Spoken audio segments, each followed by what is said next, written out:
All right, we're live. Running a little late today. Got caught up with some things, but we're here. What's with all the question marks? 10:04. What is it now? 10:05. Question mark. Question mark. I'm here. Relax.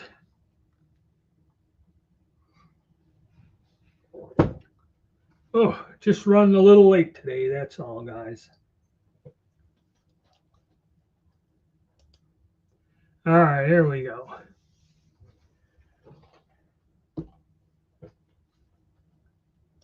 All the usuals are showing up, which is a good thing. Yeah, we don't really get that many people, about 20 to 26, but it's the chats go a lot better without any weird nonsense happening. All right, 7 a.m. here. Well, it's 10 here. And Megabait's here, and 314 is here. Well, he probably remembers. I found a new Carcano web page or website this week, and I went out and finally the big debate over the 9124, how it exactly was done, and how the barrels were shortened. Okay, we got into a giant argument about it because in the two huge reference books, I paid hundreds of dollars for each one. They really don't say anything. And I remember when we started this debate, the Gun Geek had a Kui sporterized Carcano that was chambered in the Greek round, 6.5 Mannlicher Chardonnay. And what he said they did is they cut the barrel off because all of them still have that little multifaceted hex thing on there. Okay. And I watched his video again, but this was different than what the military conversion was. They cut off the barrel, shortened it, and then they threaded the barrel and screwed it onto the stub. And that's how they made that sporter with they checkered the stock and everything else. I had to go back and see that.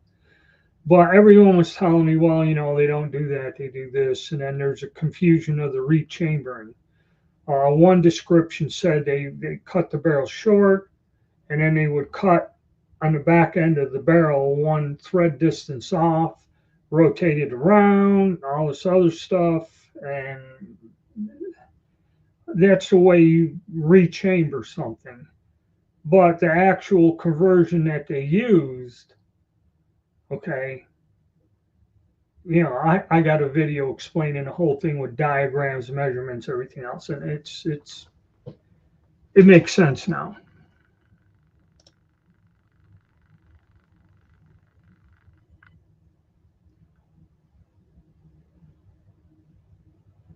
This is from MS Carcano.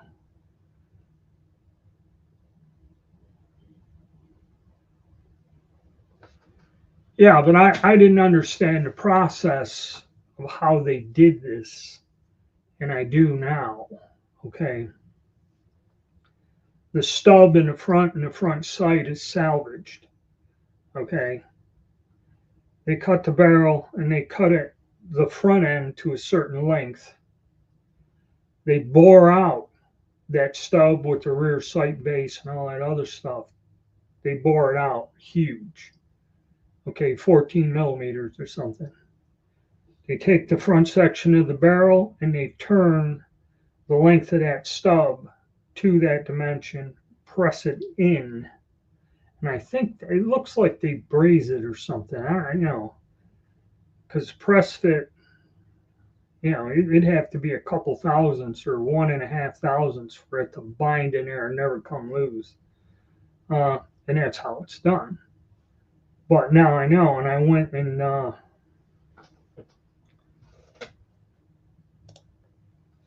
The Eaton's Cooey convert, yeah, because I think there's I've seen conversions like the French MAS 36s. There were a bunch of them that one Golden State Armory or something out there in California. Because after 1968, you couldn't bring in guns, import guns into the country that didn't have safeties, and the French rifles do not have a manual safety, much like the Tokarev pistols. So it showed how they cut the barrels down, cut the stock, made a bolt action rifle, and they mounted some kind of safety on there. Okay, so you do have these surplus or sporting gun company modifications. The Eaton's Cooey conversion. I think that's what uh, Gun Geek was describing.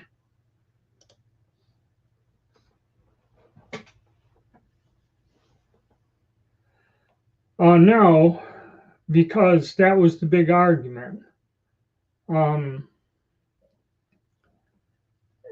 the thing is, of the gain twist rifling, nobody has any idea because actually the gain twist rifling was a military secret.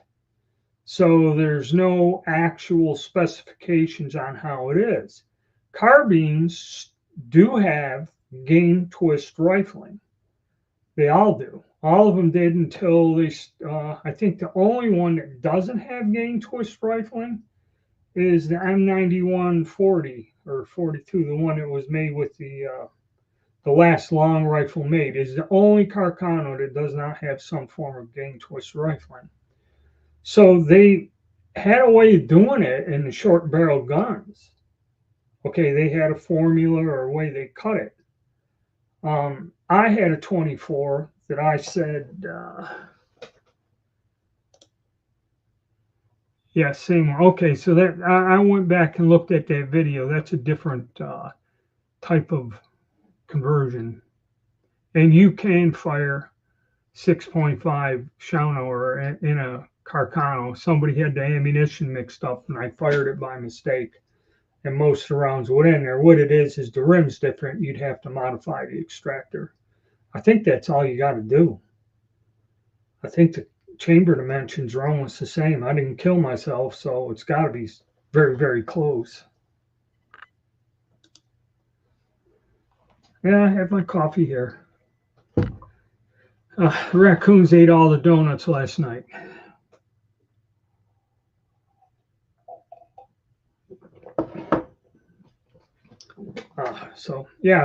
And I also explained I had 9124, and that gun would not shoot the large bullets, any bullets worth of crap. And what it was is I bought that a long time ago just to throw it in there, and I never really started making measurements, checking, with gauge pins, and I'd slug the barrel. And I slugged the barrel on it and it was a little bit wider, the groove diameter, but then when I run the gauge pins, I realized there was no pitting or rust or nothing. It was a little dark, the bore. It just was worn out. So much for them being a trash rod. Nobody used them. Somebody shot that gun till they wore the rifling out. Okay. So if I put, what was it, 271 diameter cast bullet in there, it would grab the rifling enough to not keyhole and actually close the group up somewhat to where you were close to where you're aiming instead of 12 inches at 50 yards. Got it down to about 2-3 inches. And I always thought there was something with that conversion because people said they just cut them off and this and that, but actually the ones that were just sawed off or relined with the Salerno, there were very, very few of them done. Okay. This is where the confusion is. There were 3 ways of shortening it. And these authors kind of meld the 3 different, they talk about the 3 different things, and it's very, very confusing. It's not concise. They don't say, hey, they tried this one method, it didn't work. They tried this other method, it didn't work. So they went with this method, and they don't explain the details of how they did it. They actually, with this conversion, all right, you take the long barrel, all right, you cut a center section of it out, and from the muzzle down, you cut a carbine length, all right, and then when they bore that section of the barrel that threads that hex or whatever that is, that flat-sided thing that screws in to the receiver, that's all bored out. So the old chamber, the game twist, it starts off at, one turn and 5 inches, or I don't know, whatever. You could see the lands and grooves look pretty damn straight. That's all eliminated. So you're only doing the last 18 inches of the 30-inch barrel. And by then, I guess the twist rate is up close to normal. I don't know. And then if you got one that doesn't have a shot out bore, they shoot pretty damn good. I'm going to take it out and prove it again. That is.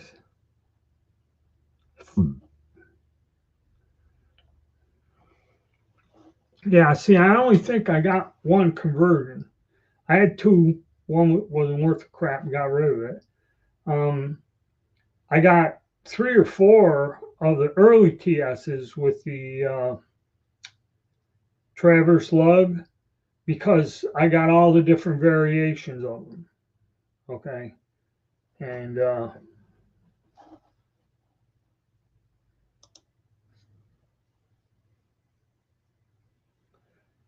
right, they use 3 methods, but this web page, wherever they got the information from, says that there was a very small number of these first 2 conversions done. Very, very small. They're actually quite rare. And one of them would have that tubo or tuba stamped in there when they were trying to use the Salerno method to rebarrel the shot out long rifles, and you usually find the long rifles with that on there. So that's something, collector's knowledge. I forget. I'm going to make a video about it. I'm going to leave a link to that webpage. It's pretty good. I mean, there's a lot of information on there, and it breaks down each variation and gives you the history, dimensions, and everything. It's pretty cool. But here, I got the damn paper over here.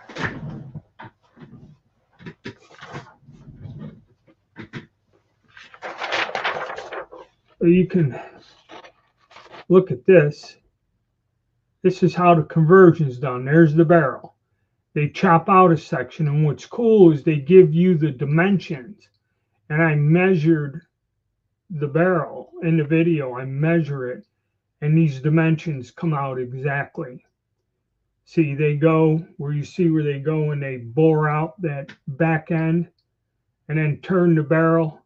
So your whole first, I don't know, almost half the damn barrel is gone. They press it back, and then they just recut a chamber in there.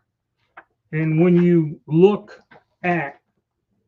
get in there and clean everything out down in the receiver, you can see where there's the rings and the lines where you see where it's bored out and something's pressed in there. So that I proved out, okay, because you can argue with me all day saying, well, that's not what they did. They did something else. And if you don't describe it, they cut it down and then they put it back. Okay, threaded it or something. And, you don't have a diagram or something to go by. It's like me saying my neighbor was abducted by aliens and disappeared for 3 days. And now when he sits in his backyard at night and smokes a cigarette, he glows green. And you can go, well, do you believe me or not?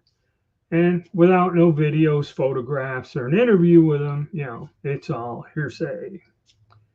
But I like the fact, got a diagram, can show you. And then with the dimensions, I was able to prove out, I measured it, everything falls into place to those dimensions on that drawing, which is cool. So now I know exactly how it's done.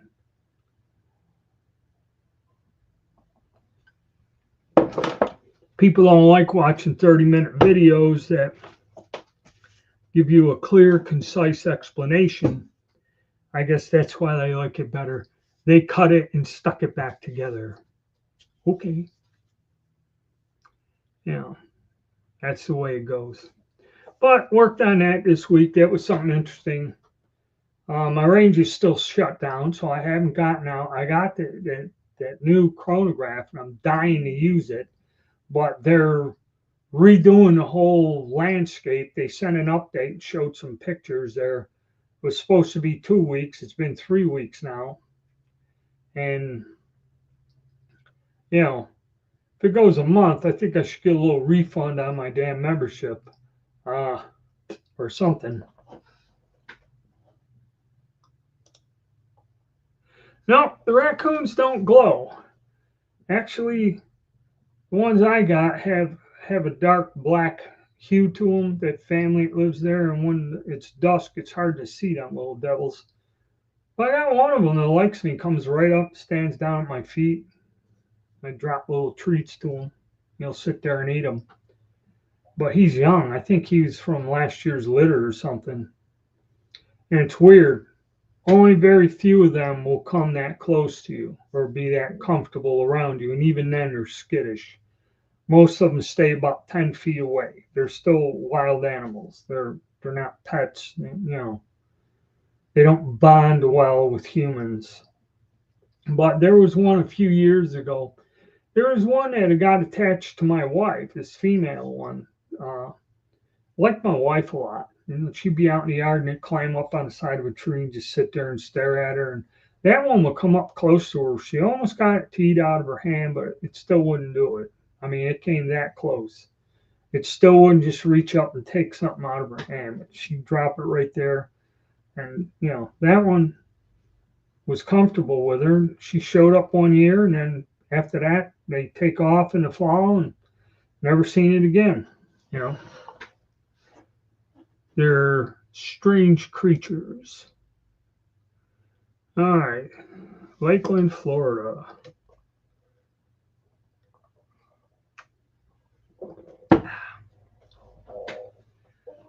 But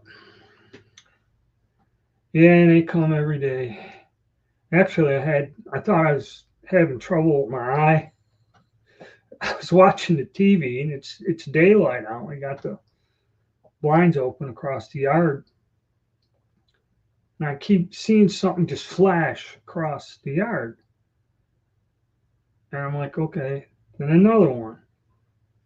Then another one. And I'm like, am I losing, I got some kind of a problem with my eye. Then I stop watching the TV and look. It's deer. And what we did is we cut down a bunch of trees and that. So now when they come across through the development and all the yards and that, and then plus I'm clearing out that place I like grow wild. And they actually lived there, would bed down there in the back of my property. Well, now it's all open and they're moving. And what they do is they move from one side down to the property across the road, and there's a big empty area with a stream in that they can travel further down the region. And again, there's power lines, and I guess there's a certain distance around that path that nobody owns or does anything with, and that's where the animals will run. But yeah, it had to be about 7 or 8, because there's a family of them. They do travel together. There'll be does or the young ones will all come, and there's like 7 or 8 of them. They'll come in a group, and they've crossed over the yard numerous times. And sometimes early in the day, somebody must have drove them out or been doing something or mowing a lawn, and they haul ass. But yeah, I thought, because it's like, and I mean they're hauling ass. Usually they'd walk maybe a little fast in a group, and the whole group of them would go. But this is like, and I'm like, oof, what is that? Yeah. thought I was having an issue, but it was just a deer crossing.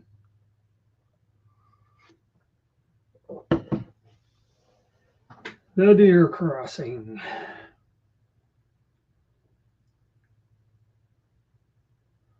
So, what else? Well, like I said, I couldn't get out, check out the chronograph yet. Kind of pissed me off. Seems like a neat thing, and I was glad I caught it on a sale and got 100 knocked off of it. So I'd like to see and then transfer the info and that. I got to read a little bit more about it before I go out, and I got several things to test. 2 or 3 different rifle rounds. Because of my powder screw up, I got to go with a different type of powder now for my 7.62 NATO rounds. Actually, I found info on a real super low power 7.62 NATO round. So everybody terrified of shooting the 7mm rifles converted. I have a solution to that to where you won't risk your life.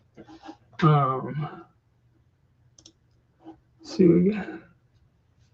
Schmidt Rubin.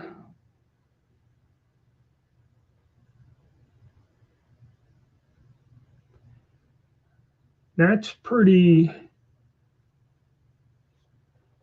wild.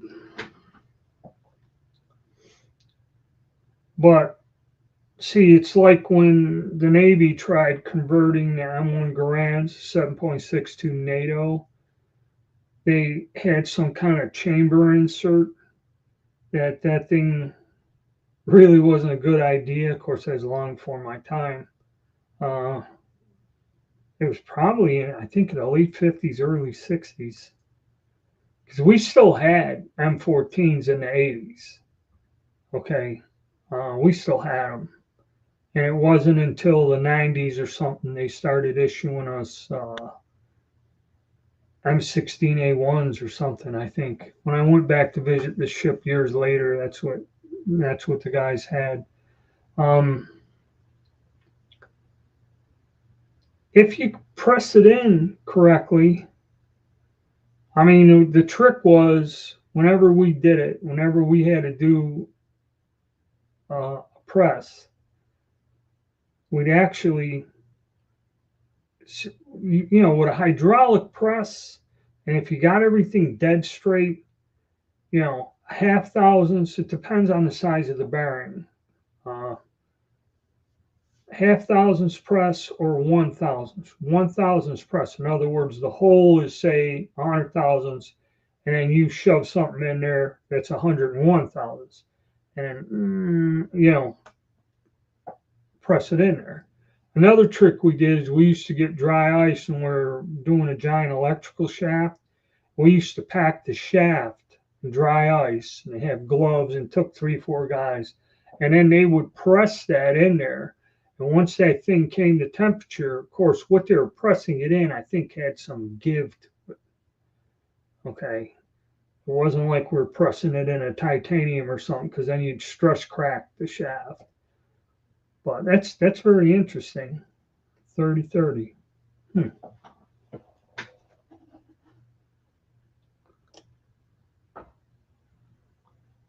Yeah, and that made them dangerous. Okay. That's where that didn't quite work out well. Of course, it would just, the bullet would just, bust open in there, because I had that 6.5 Dutch that somebody went and reamed the thing out, some kind of crazy caliber, and they went way too deep because I took a chamber casting and it didn't match up with anything other than some bizarre wildcat, which means that they drove the reamer in too far. And, all that happened is it'd fire the bullet, the guns was accurate, but the damn casing would just blow out, split, and, be totally useless to be reloaded.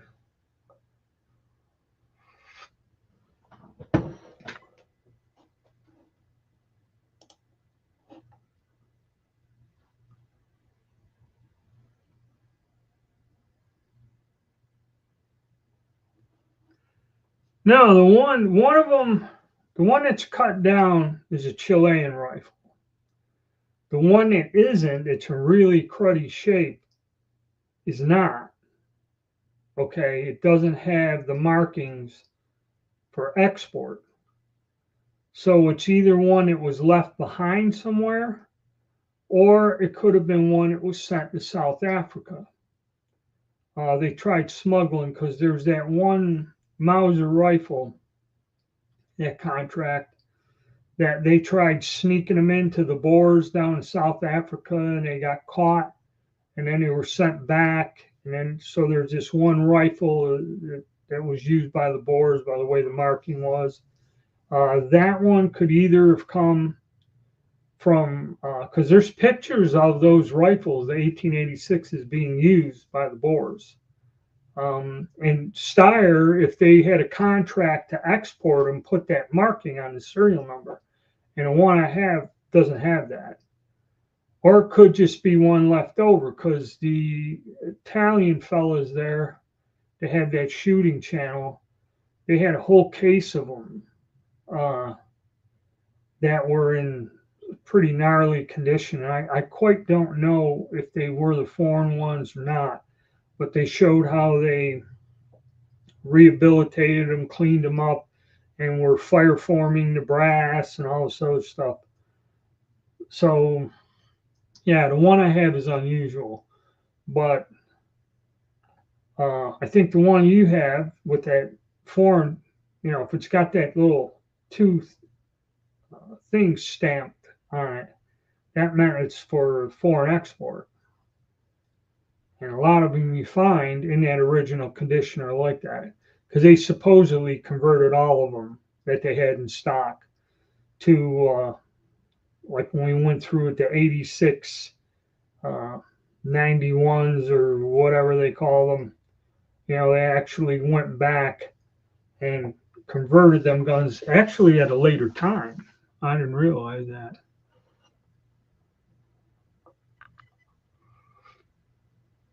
That video, I break the timeline and the different variations. And I don't have one that was converted from the 1886. They still use that bigger trigger grouping or magazine. So those are kind of interesting guns. I think I've seen the video where I think you shot it already, tried. Oh, let me see.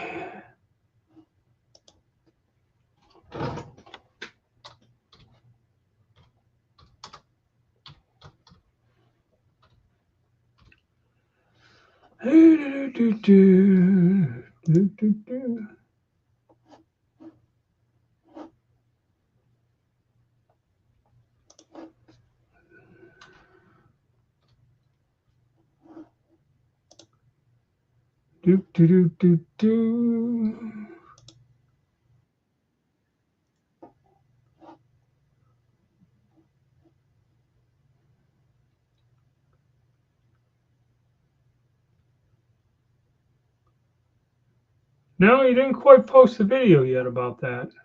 All right. But you did get you sent me C back to Southern Firearms and they returned it, but you said you still got the same problem with windage. Well, yeah, you're telling me about that. But I told you that if you complain or if you contact the sales department, I try calling a number at the office and that what I did with Mark Lamar and that. If you contact the right people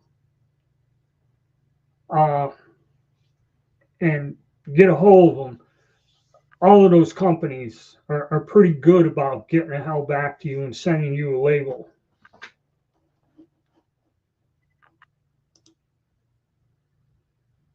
Oh, so they fixed it. They fixed it. Okay, it's fixed. Good. No, they're pretty good about that. All right. Both of them. Mark Lamar too. They sent me some nice emails, and the owner said I personally test fired this gun and all this other stuff. And now it kind of looks like it's reversed. The first few were right on. I don't know. He said something about the way they mount that. There's not a lot holding that thing straight in there. I had to take that out. And again, I couldn't test the. Okay, I'm glad they got that done for you. I haven't tested out the chronograph, and I haven't been able to test out a lot of the reloads I'm working on. There's several types. 38 special. I'm gonna do a reduced load in 7.62 NATO. I had to get some different powder because I bought the wrong powder. And then eventually, because I have a giant 8-pound jug of powder, going to do some 30-06 in a hunting rifle. Okay, not in the M1 Garand.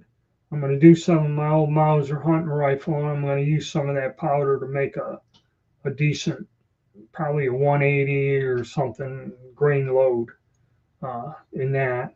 And it can be used in a 6.5 Creedmoor.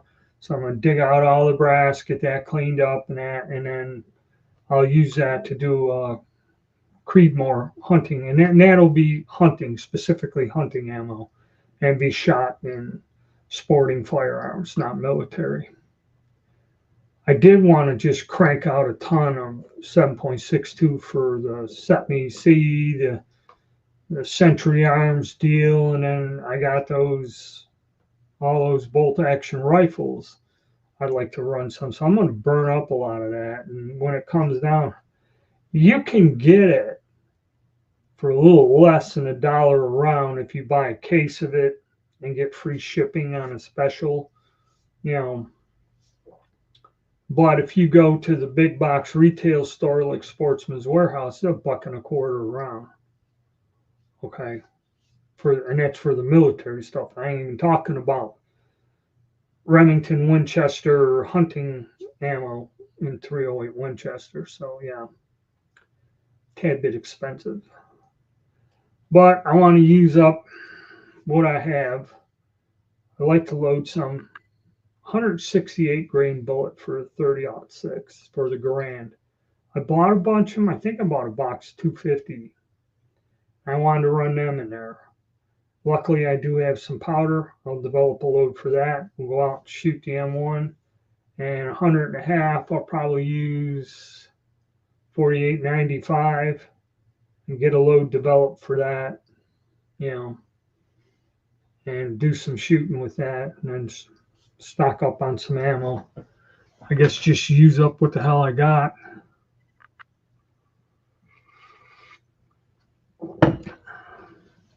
But it's tough. I did that video on the prices. Powder's tough.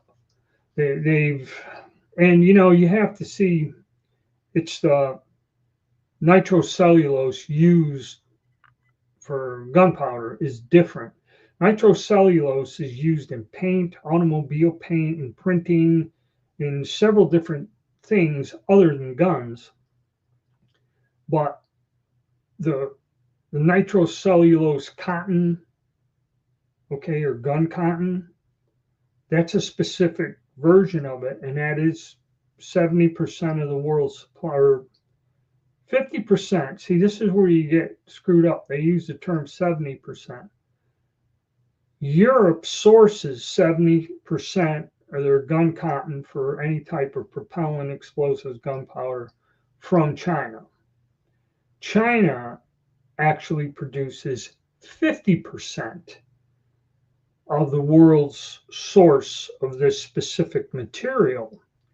So that means, see, and when they report it or they say it, and they said that like 70 to 80% of the material we use here in the U.S. is imported from China. That's not true. It kind of doesn't show how much the U.S. the way it was. It's being reported wrong. We're not in a position where we can be cut off, like they're saying. But it still doesn't justify the prices that we're paying for that stuff. Like I said, primers, if you can find them at $80, $1,000 on a lot of websites. unless you buy the foreign ones. But then again, a lot of the foreign, especially small pistol primers, striker fired guns will have an issue with them. Okay. And you don't want to make a ton of ammo to go out to the range, and then every 8th, 10th, 12th one is getting a light striker won't go off. Okay. And there are some guns. The one I have is that Stoger pistol, a mid-sized one, just a Glock clone made in Turkey. That thing will shoot anything. Okay, even Argentine primers, all of it, and actually anything that doesn't go off in any of the other 9mm, I can take it, put it in there. I had a video where I just shoot all the cartridges off. So that gun, for whatever reason, shoots them. It's either the firing pin protrudes farther or the spring mechanism is much stronger. Because basically, I think what happens is the first thing everyone does when they review a gun is the trigger. Oh, trigger pull, the reset, and everything. And on a striker fired gun, it's the spring strength that makes the trigger easier or whatever. So they're balancing it to give these people a review and say this is a nice light trigger pull, and they don't put powerful enough spring in there to be 100% reliable. Okay, is what it is, and it's kind of gets weird here. But yeah, you can get the foreign ones. I caught some of them on sale. It was like 4 cents a piece by the time I got them. Shipping, handling, sales tax. They don't mention that. Someone goes, "Oh, you can get them 3.5 cents a piece." Yeah, but they're going to charge you sales tax. Okay, even if they give you the free shipping, there's still the state sales tax. So,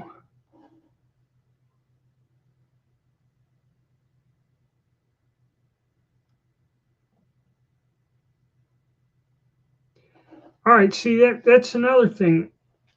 I don't want to start an argument or nothing. I personally don't believe that they issued the CETME ammo with those rifles. Okay, if they were on the 7mm receivers. Some people say they did. That's all they did. And if you had some of that, but that's the stuff that must have come in with whatchamacallit there.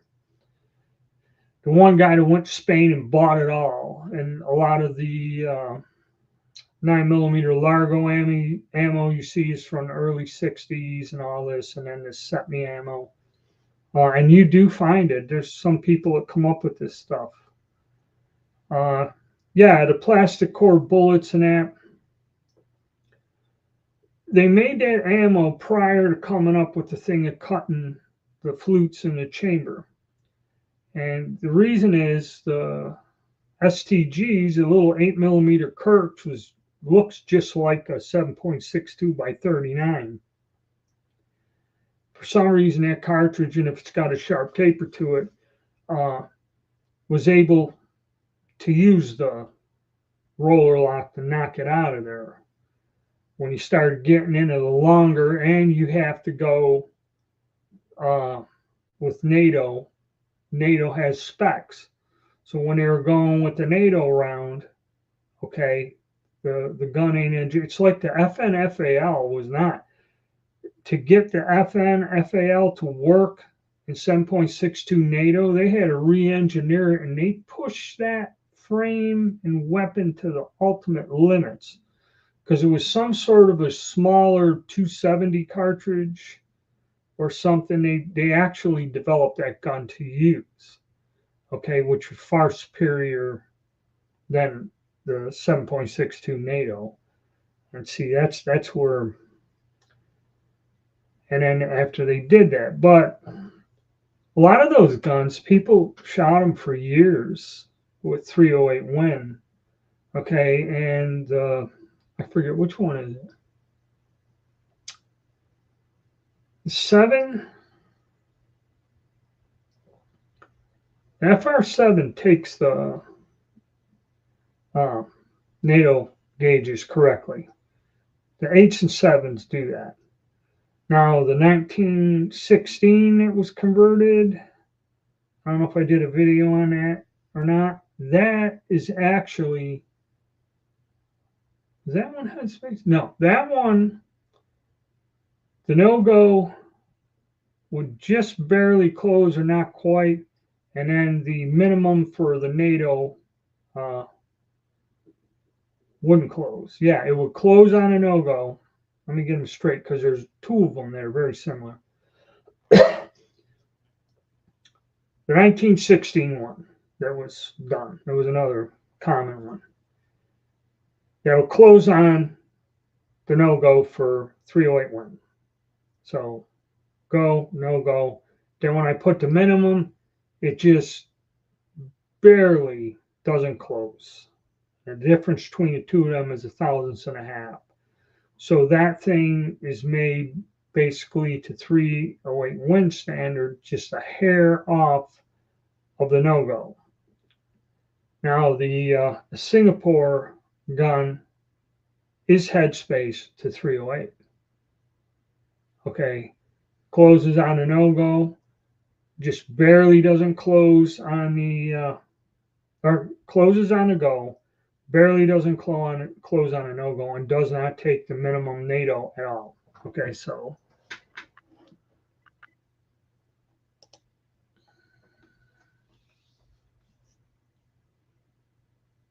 yeah, somebody brought that up, that the 7.62 CETME generates about the same pressure, okay, as the NATO.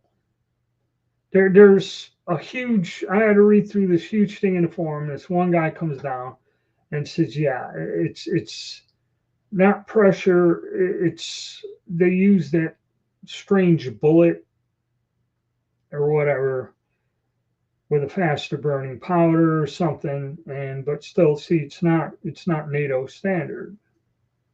Okay. And I don't believe that they would, like the CETME, if it was a way lower powered, how could they just, I know there was an A and a B and all this other stuff, but see, it kind of doesn't make sense. I don't know. But I'll work on something that it's kind of like when the early Swiss straight pulls. Okay, the 80, whatever, the one with the giant magazine there. I can't remember the date right off the top of my head because it's about 10, 15 years of date swirling, 1890 something, whatever. That has that weird 3-groove rifling.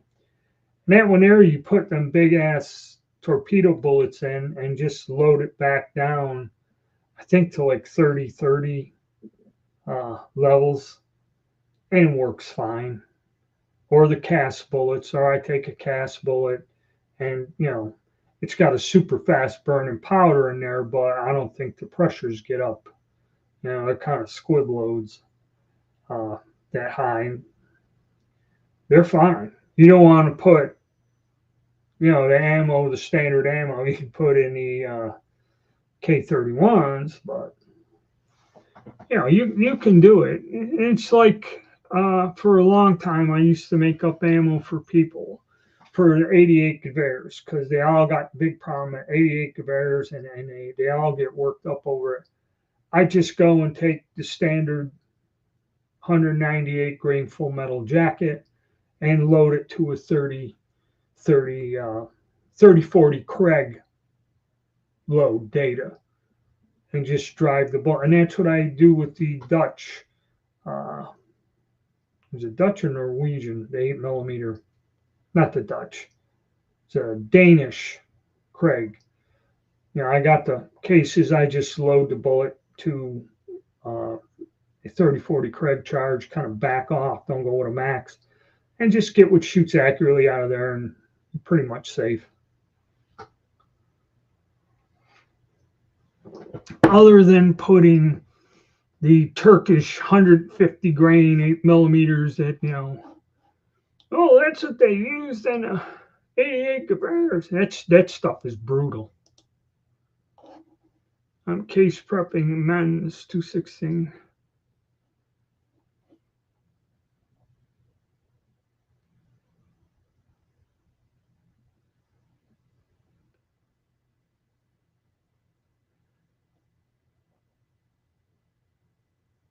Yeah, I've got some. I don't know if it's men's something.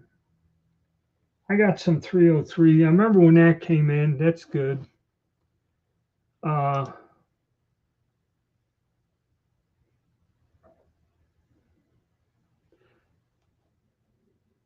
yeah, because there's another one that I use.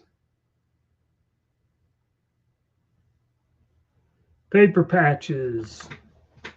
I've tried it. Tried it with the Russian Barading, and I tried it with the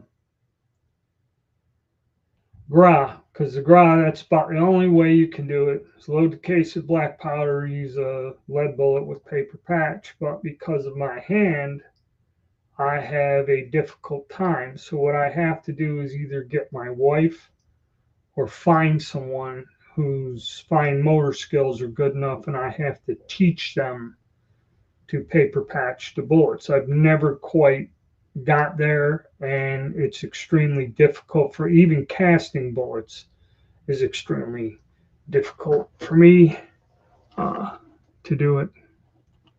So no, I don't have anything out there, and it's not something. If I ever do get back to it, like I said, I'm going to have to train somebody else to do it. Um,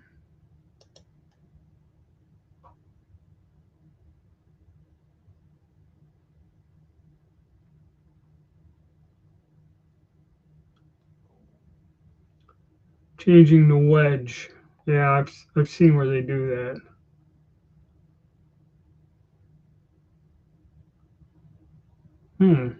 Didn't know that. Did not know that. But we'll see. And that's what I'm going to do if I make some other different types. 7.62 ammo. I got the roller locks to test them with also, because bolt action gun, as long as you ain't really under pressurizing it, will work. That's what's nice about the bolt action rifles. All right, morning off.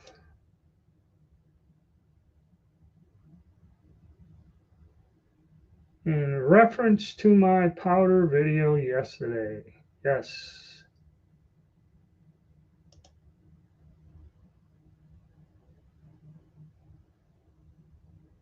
All right, take it easy, Magabate.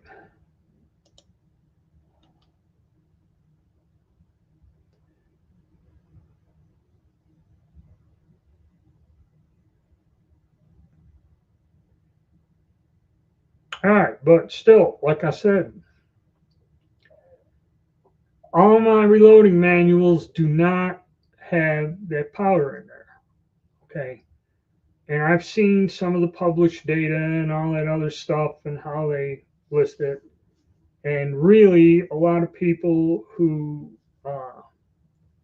do that, okay, I see you're going on.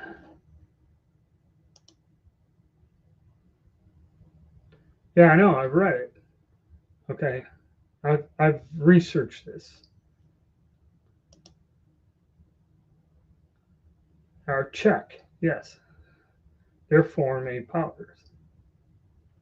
All right. I still like IMR powders, I prefer them. And then some Hodgdon, I'm kind of experimenting with that because I can't get the powders I like to use. You know, I did find the information, I did do it, but I feel more comfortable using a powder that's been around since 1910 than I do with these Shooter's Choice.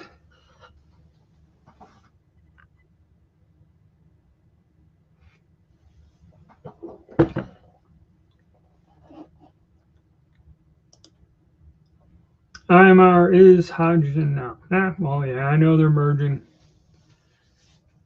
But the thing is, all right, let's go. Now we brought it up. Shooter's choice.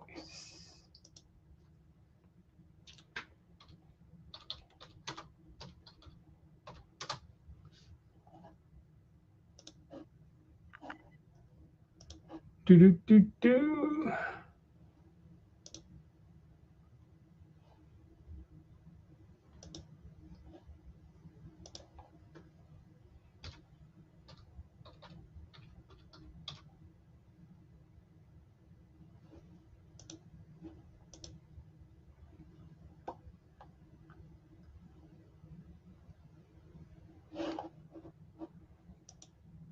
Well, I didn't. Can use all.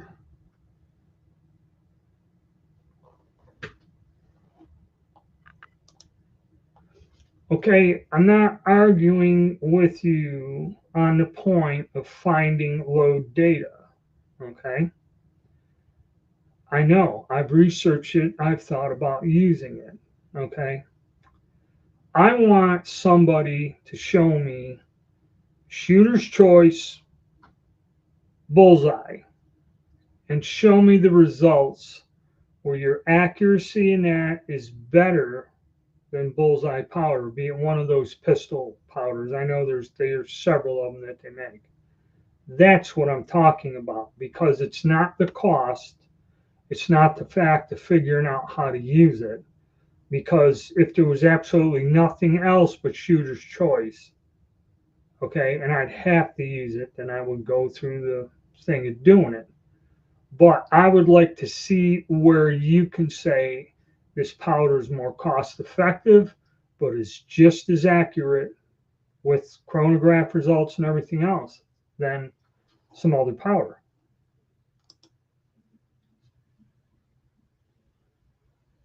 Yeah, I know that. Okay. It's like I use Fiosi ammo, I've used Wolf ammo, but when it comes to their reloading supplies and their powder, um, there were issues where at one point in time when I used to shoot trap, they were bringing in Wolf primers for shotgun shells or whatever. They were selling Wolf components. Primers mostly was the Wolf component. And they were selling a shotgun powder called Rex or something. You could get the stuff. It was pretty cheap. And a lot of these guys, because when you shoot competition, you're burning thousands and thousands of rounds of ammo. Okay. So if you could find something that's a little cost effective, like they use the Cheddite primers, or I was using some Italian primers, but the problem is they're a hair bigger than the standard US made shot shell primers. And once you shove them in the gun or the shell, you stretch out the base, and that's all you can use. You can't go back to using a US made style primer. So people wouldn't touch that stuff with a 10-foot pole. And I had like 15,000 of them that I had to try to sell because I gave up reloading shotguns. And the Wolf primers combined with the Rex powder, people with $15,000 Perazzi's after using this combination for a while started having issues with their guns. And come to find out, it wasn't where the gun would explode, but the combination of the powder and the Wolf primer made the pressures higher than normal. Okay, not enough to kill you or blow the gun out, but it was way over what it was over. And now you're talking, it's one thing if you fire a box of them, probably no harm done. It's another thing if you fire 3,000 rounds through the gun. Okay, that little bit of a pressure spike.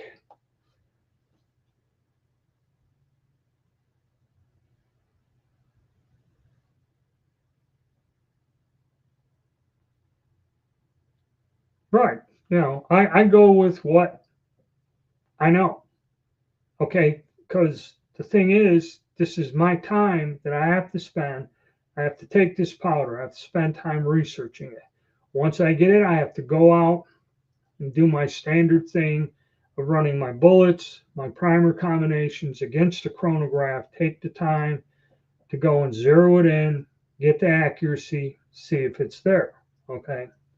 A lot of time, a lot of unknowns, and I cannot find, some people, well, most people don't like putting any reloading data out or suggestions. Some people on forums will show you, hey, I got this result with this powder and this thing. Okay. And that's the thing. If I could find data like that, then I would give it a try.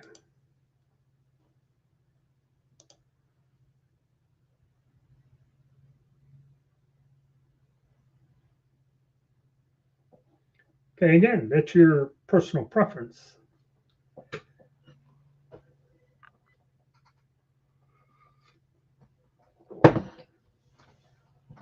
Okay, I don't know. It's just reloading has become a royal pain in doing it. I had my powders, and over the years, I worked on my loads, and I love them. I don't want to change them. I don't want to try nothing else. But now you can't find, or if, 314 there, he went and got in, jumped on the bandwagon with the new powders, that blue and red, and went out, got some decent results. He was happy and satisfied with. And then after, I don't know, a couple of years, they stopped making the powder altogether. So all that time, effort, experimenting went out the window. Yeah, they're pretty good for mid-range, all the military rifle calibers. All right. Bullseye, two I use for pistols. Bullseye I can use in any handgun cartridge. Okay, 9mm, 380, 9mm Mac. Probably when I start reloading a 32, which I may or may not, I got about 1,000 empty cases. It works good. 38 special. Okay.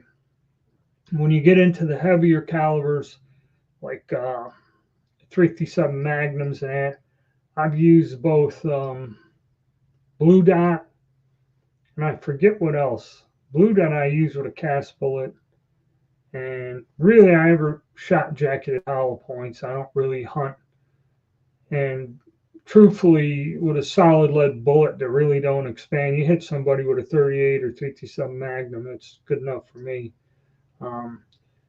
But Unique's another one. Unique's good in the 38. I use it in a 44 Magnum load and that.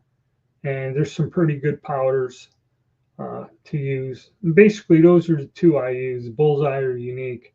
Blue Dot I use for some. I use Blue Dot actually for the 9mm Largo. Works out pretty good for me there, because you're getting it up close to a 38 super load, but not exactly a 38 super load. Kind of in the middle is real good with the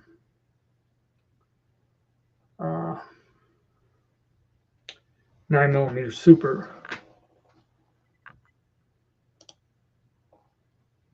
Yeah, both of those powders can be used for 7.7 Jap. 4064, I think they said you use it in a Garand with over 150 grain bullet, but actually, the hell is it? 4895 is what you're supposed to use with a 150 grain bullet in the M1 Garand. In the Swedish Mauser, like any of them, any of those calibers or cartridges, use that. You can find a load that works.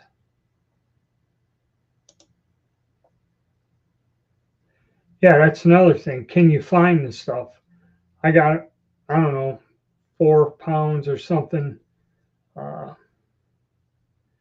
and I gotta do some loads with it. I'm gonna start using it. I've been laying around.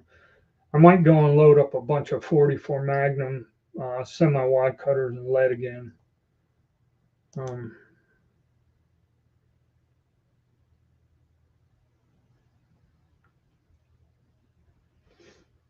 Well, I use that Lee Perfect powder measure, and it measures bullseye and the flake powders fairly well. For $25, I think I paid for that powder measure. It's one of the best ones I ever got.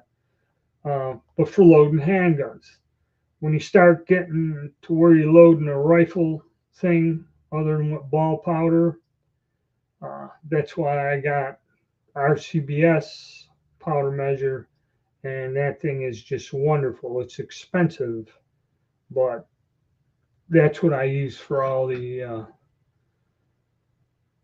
rifle loads. But the Lee Perfect powder measure I use for all the handgun loads. That's all I've used. And I've loaded thousands of rounds with that plastic thing, and it still works good.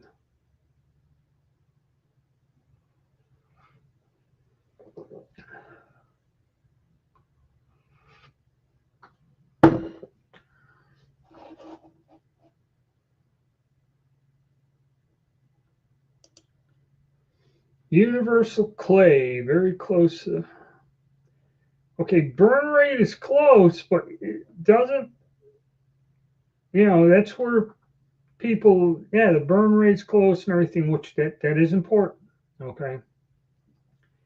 You need precise load data, because when you're in the handguns and that, a couple grains one way or the other can make a difference. Okay. And even when I go to loaddata.com, some of that stuff's a little hokey unless they tell you from the actual, called Universal now.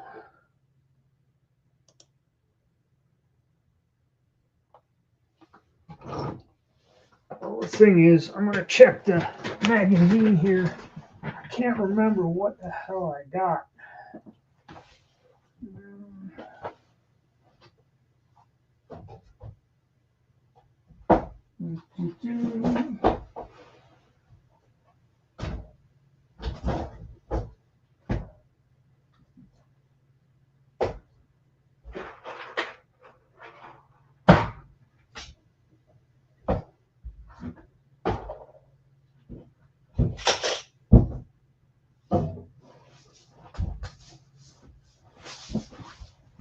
I don't have that one in my collection, but for the Swedish Mauser 4831, I found this stuff, using this and developing a load with this is all I use in that gun with the 1 bullet rate, and I shoot it through all the military rifles I have. This one, 5 shots on a chronograph, 3 of them were duplicate. 3 to 5. I mean, I forget, I had one of the lowest deviation numbers ever using that in the 6.5 Swede. I don't even know if you can find it anymore. That's what I had left. I loaded myself a number of them, and I think that's what I'm going to do. I'm going to just get a box, 100 rounds, make a pet load, fill them up for each different caliber, and that's it, store them, and use the powder that way. If the powder nonsense stops and we're not trapped, okay, using this stuff,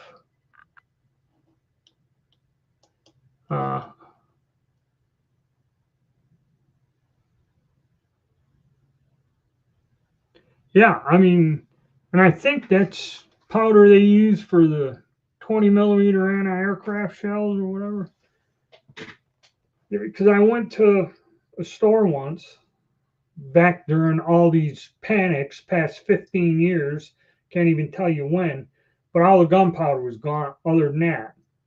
And I bought some of that just because I was pissed off and I couldn't find it. And it sat on a shelf forever until I was just looking around for different loads, and it came up that this was, you could use this for the 6.5 Swede.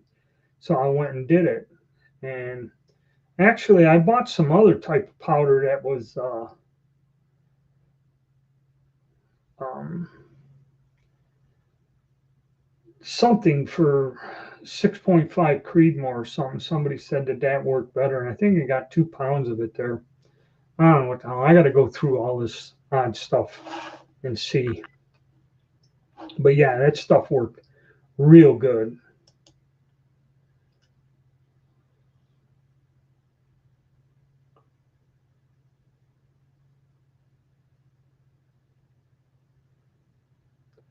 Yeah, Unique also works well in 45 auto. I've used it. 55-gallon drum. See, it's like when I asked the guy from that was the sales representative from Remington Arms Ammunition about shotgun shells, the Remington target shells. I said they use red dot in them, don't they? And he goes, well, here's the thing. The red dot you buy in the store in a canister is not what we use. He goes, there are 7 different formulas for red dot. And he said, when we're going to gear up the factory to manufacture 12 gauge shotgun shells.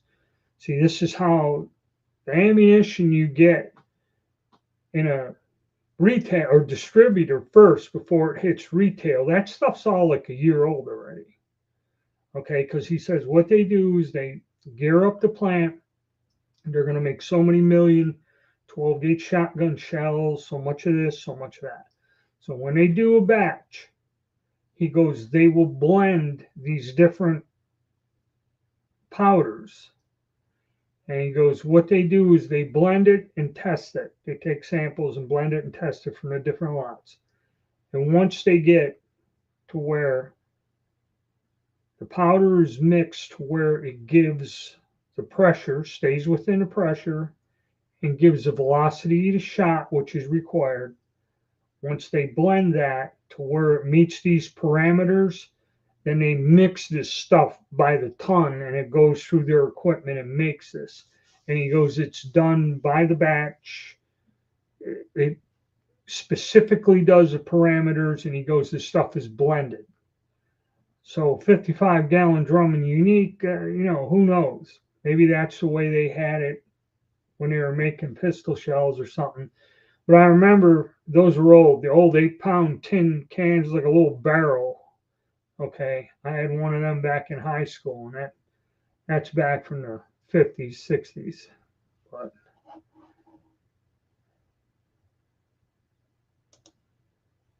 hey, Rodney,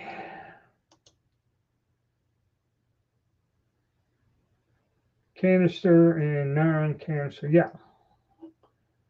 Okay, that's why I get suspicious. It's like that military powder. You see a lot of that surplus powder. It was all used for 50 caliber spotting rounds for the gun and that. There was a bunch of this surplus stuff, and I know guys bought jugs of it. And the burn rate or whatever the hell this is for, you got to really screw with it and that to get it to work. It's cheaper than hell, but see, that's where I don't want to get involved in shit like that. And it could be dangerous. People use it. There's guys that'll use it that save every last penny and turn it into something usable, but not for me. Not worth time and trouble.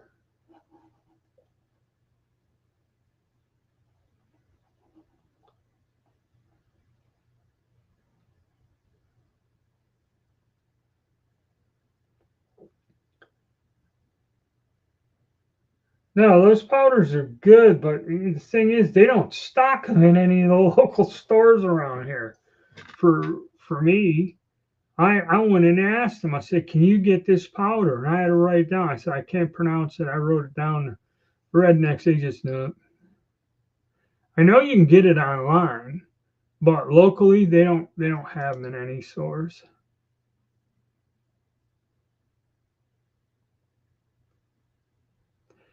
See, that's the problem. Yeah, it depends on the projectiles you're getting. Because I think for just a relative, you're looking 22 cents for any rifle bullet. I can't remember what the hell I paid for what I got at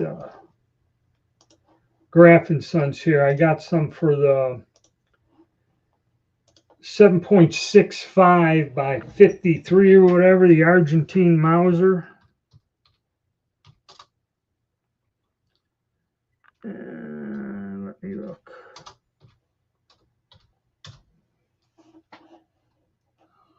Rifle bullets. And that comes under this. Let's go. And I go with PPU. They're the best. They're the least expensive. And they're good bullets. They ain't the best. It's 311. I went with 174 grain.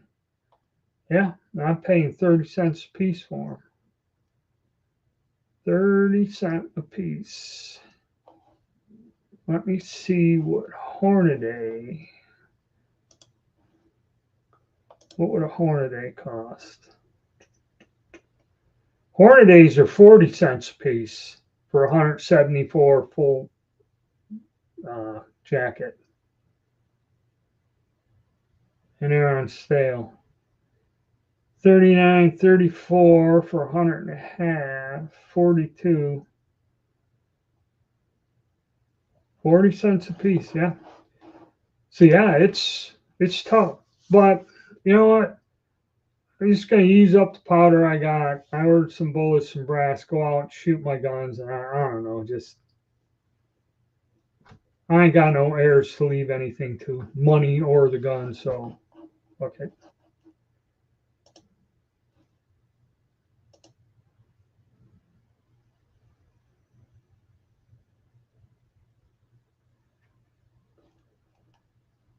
Well, that sounds interesting.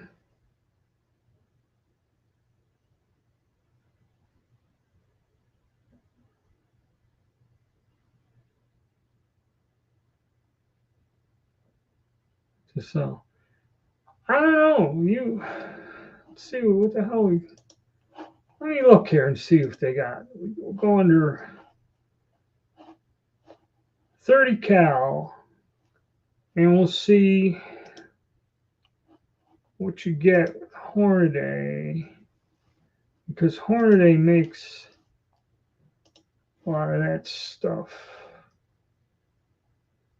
150, not the monoflex, just 150s are 25 cents a piece, and that's just a full metal jacket. They're 25 cents each. You get them 200 or 500. They ain't cutting you a break. Let's see if they have them. That's expensive.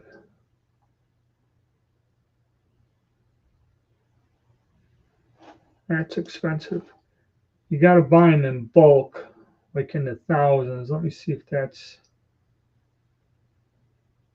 21 something. Yeah, and they're still 25 cents a piece. So they ain't cutting you a break buying them in bulk. So yeah, you're getting boned.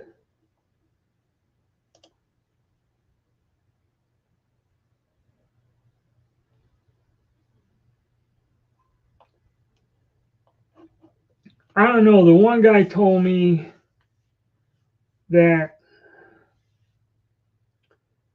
the one main distributor here that still gets the stuff or gets the shipment, or the one guy that his distributor told him what he does is he just put in a back order for everything.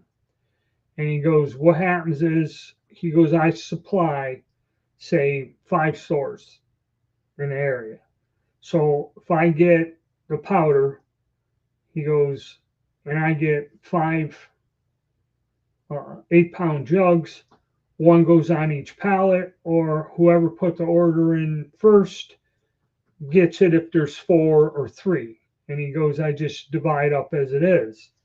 and try to give some, so there's no rhyme, reason.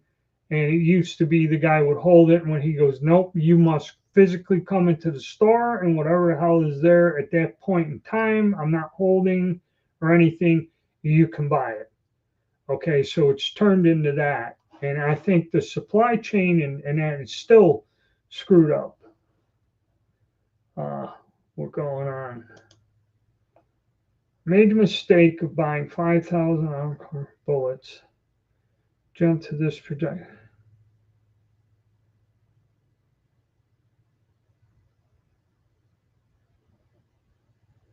Yeah, see,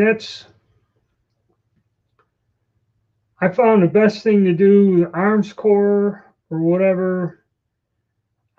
I never liked them there. And when you weigh them, if you sit there and weigh them, there's a huge variance in them. I go with Hornet if I can afford it, but 40 cents a piece, my God.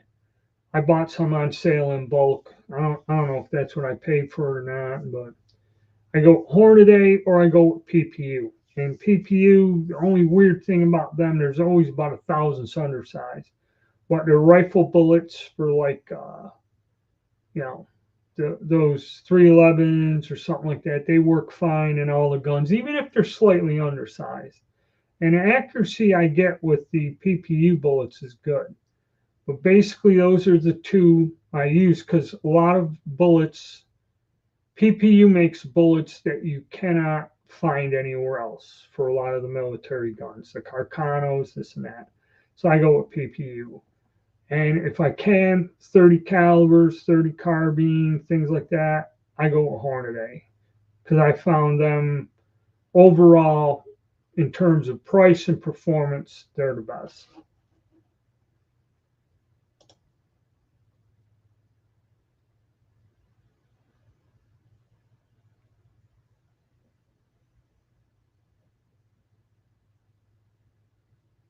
Hornady.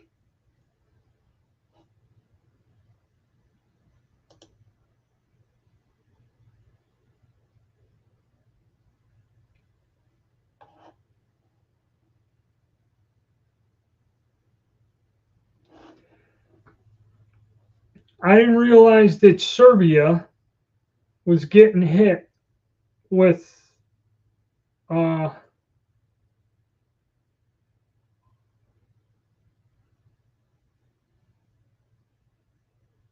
yeah, but see, and here's the thing again.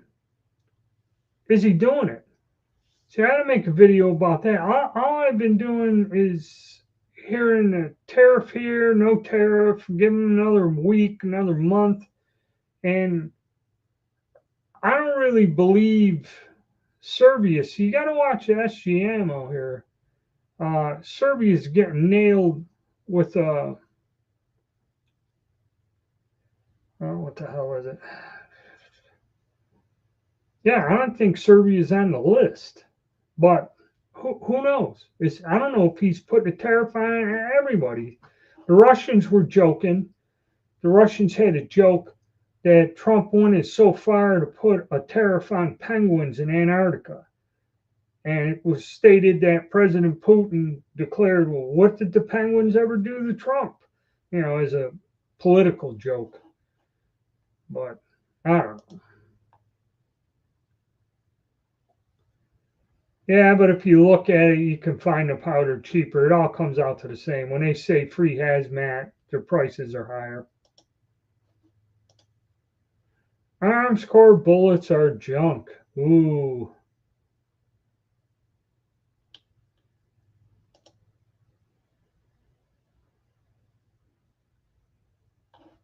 Yeah, see, that's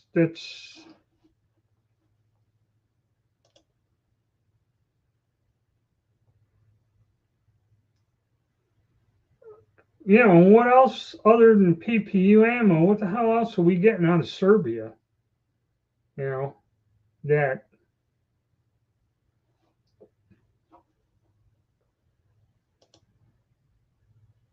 potato.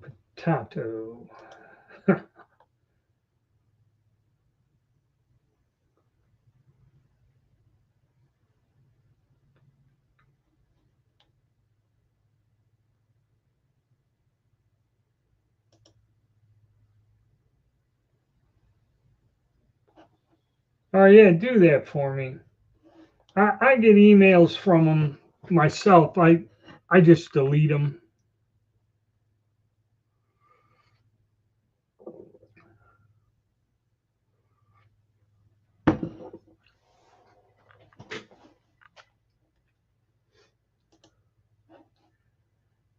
Yep, 30. Would you get that from the email? Let me look. Oh, trash. Boom, boom, boom, boom, boom, boom. Where the hell is this song? I hate this when they.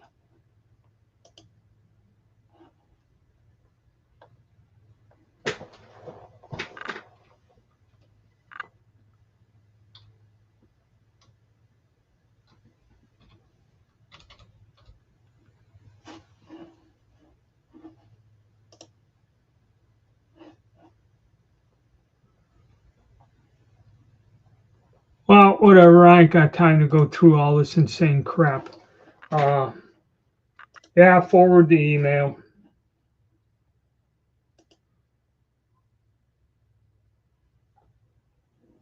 That's the Czech Republic. I always wanted a Skoda.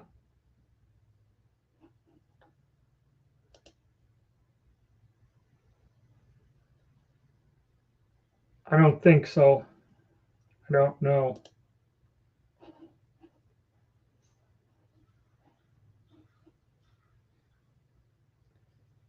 It kind of should.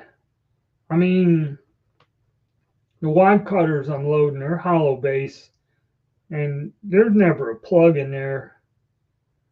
Okay. We're, because you're talking like with the Snyders or some of them, the plug bashes the bullet in. Um,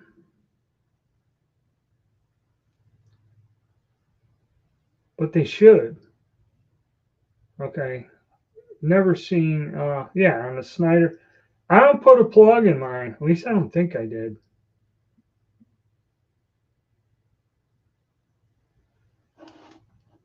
I don't put a plug in mine. Ah, here we go.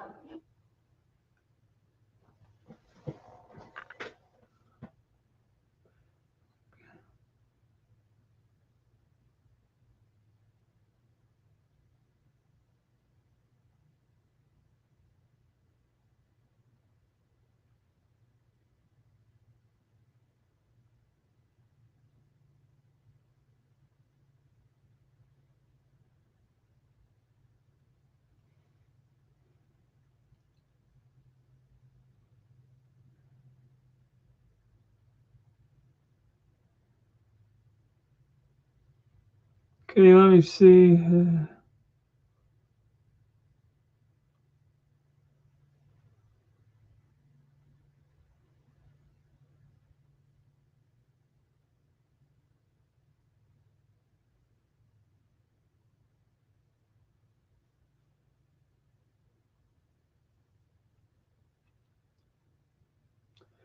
Okay, 36. Okay, I'm reading it.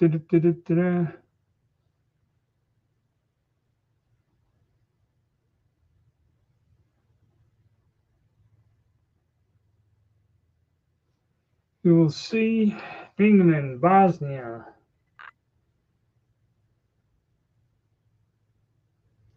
$180.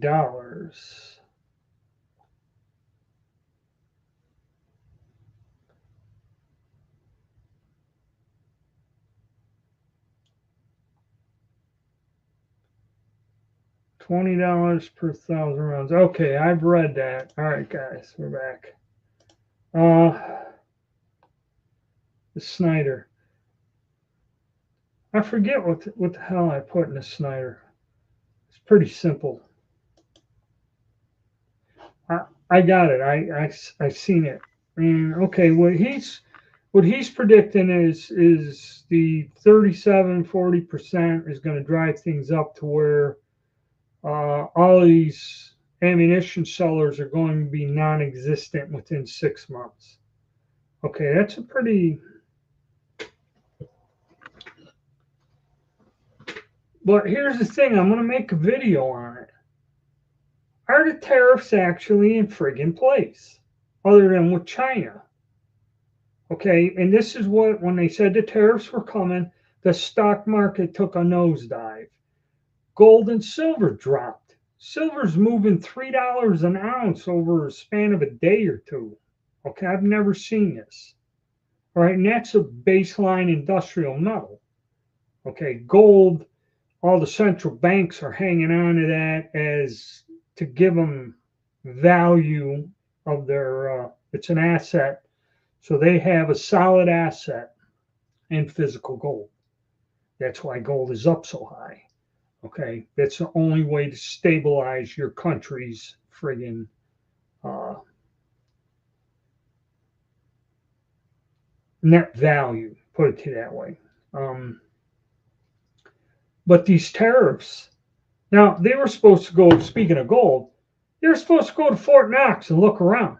Didn't do that. Okay. They said they grabbed some Mexican bandits or something, deported them, but they didn't go around gathering up all the illegals like they said they were. Okay. And with the gun laws, I don't know. They said that they got rid of the pistol braces. They got rid of that. You have to be a dealer to privately sell a gun. And I think bump stocks are available once again. Now they shifted the guy that was head of the FBI, headed to ATF. They got rid of him and the ATF. He's still in the FBI, and they took a general who's on chief of staff and put him in charge of the ATF. So there's all this stuff going on, and who's getting hit with what sanction and how much, or tariff. I don't know, look at it this way. If he eliminates income tax, okay, you'll have more money. So you'll have more money in your pocket to buy the more expensive tariffed items coming into the country. It might work out that way. I'm not quite sure. You know, who the hell knows? And, you know, I don't know. It's they're here one day, they're not, and then he gives everyone a week or a break, or if they come to him and say, "Hey, you can't do this," or blah blah blah. But I don't know.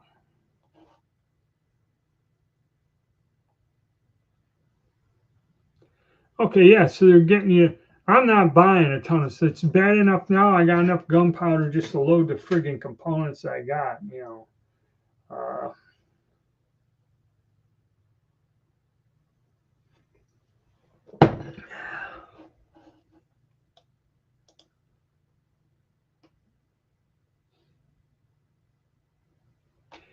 Yeah, and you know, I seen a list. I didn't know if Serbia was on the list. Didn't show Serbia on it because somebody asked me about that, and I said, you know, uh, whatever. I didn't believe he's tariffing everyone. Of course, like I said, the Russian joke. He put a tariff on the penguins. Uh,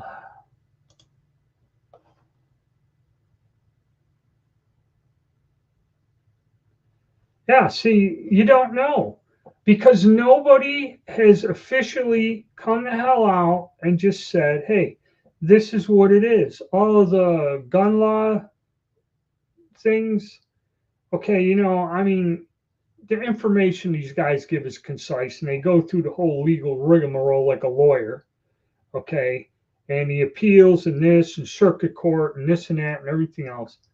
And I figured that his executive order just knocked this crap out because, again, it's just something ATF made up. There is no law. Congress didn't vote on it or all this other stuff. And Trump, I guess the thing was, he said that he banned back when he was president the first time because they must have put a shitload of pressure on him. Okay.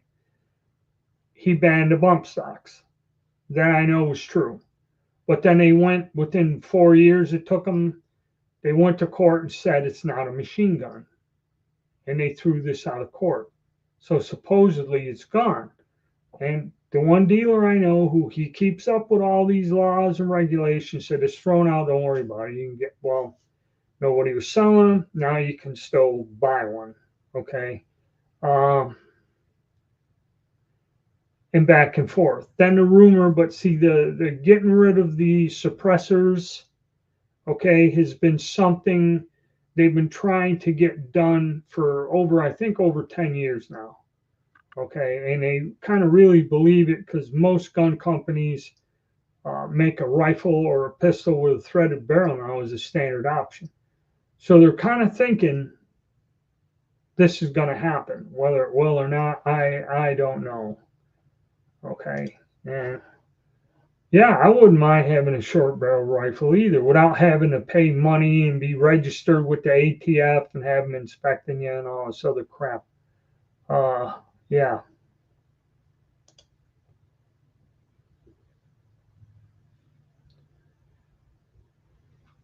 Minimum 10% on everyone.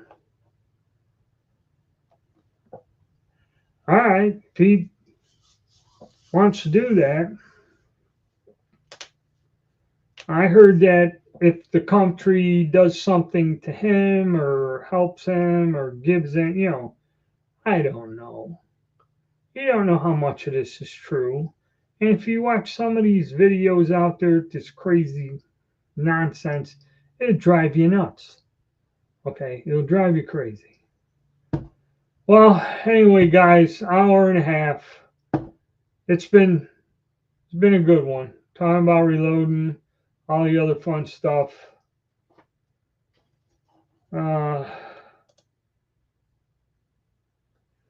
Because Clyde Barrel cut down BAR rifles he stole from a National Guard armory. And when he whipped that thing out, and that's what he called it, a whippet gun, he had it under a coat. And when you pull out a 20-round box magazine BAR and 30-06 inside a little rinky-dink bank and start laying down automatic fire, yeah, okay, you got a bunch of cops armed with 38 revolvers, no body armor. Okay, that's why that was a specific gun used. There were no gun regulations before all that came out. You can go to a hardware store and buy a Thompson submachine gun. It come out to about $10,000 when you do the calculation. You just go to a hardware store and buy a Thompson submachine gun for about 10 grand in cash. And just like modern day drug dealers, the prohibition fellas, now they had that reaching in their pocket. If you say 10,000, there you go. But yeah, that's why they banned and suppressors, because then when the gang warfare came, the suppressors were used to kill one another. Okay, and that's why. And actually, with the mob, when they assassinate everyone you see in the movies, that's the one thing they use is they have suppressors made illegally. It's like I forget the one guy's coming out of the restaurant and they just walk by him with 22s and shoot him like 10 times with a suppressor and then just go. So yeah, that's why. But all right, guys. I did my time. I paid mine in advance, so I didn't drink up the tax money. All right, guys. I'm going to get going. I'll see you next week at this time. Have a good week, gentlemen.